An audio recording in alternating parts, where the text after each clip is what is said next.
नमस्कार, मी पंजाब डक। आज आहे 2 जुलै 2025 आणि माझ्या सोयाबीनच्या शेतामध्ये आणि या ठिकाणी सोयाबीन खुरपणी चालू आहे। तर सर्व शेतकऱ्याला सांगू इच्छितो, सोयाबीन ज्याला सोयाबीनला उतार काढायचा आहे तर त्यांनी सोयाबीन खुरपली पाहिजे, आणि ज्याला उतार कमी काढायचा त्यांनी तणनाशक मारायचं, आणि ज्याला त्यांच्यापेक्षा कमी काढायचा उतार त्यांना कोळपायची, आणि ज्याला जास्त उतार काढायचं त्यांना खुरपावं लागते। म्हणून हे माझ्या शेतामध्ये सोयाबीन खुरपणं चालू आहे। आष्टी भागातील लेबर आणलेले आहेत, आणि या ठिकाणी आणि शेतकऱ्याला या ठिकाणी अंदाज देणार आहे। राज्यात आज आहे 1 जुलै, 1, 2, 3 जुलै दरम्यान राज्यात भाग बदलत पूर्व विदर्भ, पश्चिम विदर्भ, मराठवाड्यामध्ये पूर्व 6 आणि 5 11 जिल्ह्यात पूर्व आणि पश्चिम विदर्भ भाग बदलत पाऊस पडणार आहे। मराठवाड्यात देखील पडणार आहे।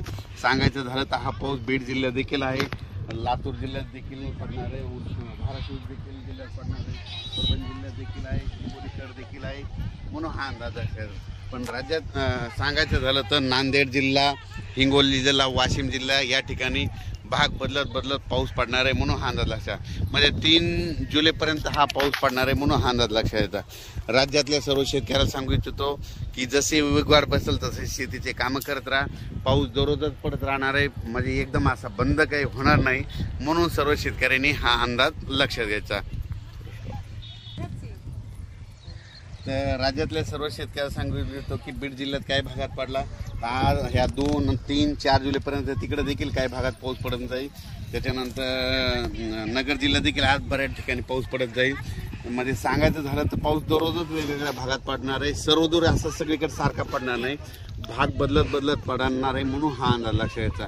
आणि त्याच्यानंतर 5, 6 जुलै, 7 आणि 8च्या दरम्यान एकदा पावसाचं वातावरण राहणार आहे। पण सगळ्यात वरून राज्याची कृपा फक्त विदर्भावर जास्त, म्हणजे विदर्भात 6 आणि 5 11 जिल्ह्यामध्ये मात्र तिकडल्या भागामध्ये चांगला पाऊस पडणार आहे। म्हणजे हे सांगायचं झालं तर, आणि आपल्या मराठवाड्यामध्ये काय होणार की दररोज वेगवेगळ्या भागात दररोज भाग बदलत पडणार आहे, कोणाचं पीक काही जाणार नाही, म्हणून हा अंदाज लक्षात घ्यायचा। आणि अचानक वातावरणात बदल झाला तर लगेच एक मेसेज दिला जाईल। आणि हे मी माझं सोयाबीनचं क्षेत्र आहे, कंप्लीट अचानक 22 दिवस झाले, तर पाहू शकता हे कसं पिकायलेलं आहे। आणि या ठिकाणून खुरपणी चालू आहे। खुरपणी केल्याच्या नंतर काय होतं, उतार येतो। आणि तुम्हाला सांगतो ही पाहू शकता सोयाबीन अशी आळी आली, त्याच्यामुळे म्हणलो चांगलं एक कीटकनाशक मारा। ही पानं खाणारी आळी आहे,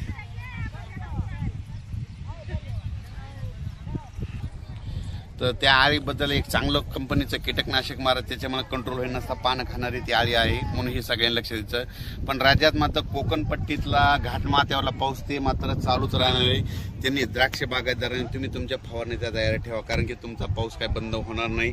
आणि राज्यात मात्र मराठवाड्यातला आणि पूर्व विदर्भ आणि पश्चिम विदर्भ ह्या भागात देखील पाऊस असणारच आहे। म्हणजे 3, 4 जुलैपर्यंत दररोज वेगवेगळ्या भागात पाऊस पडणार आहे, एकदम काय बंद होणार नाही, त्याच्यामुळे काही चिंता करायची गरज नाही।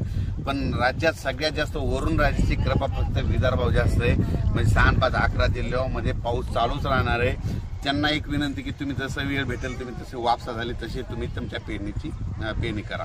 धन्यवाद।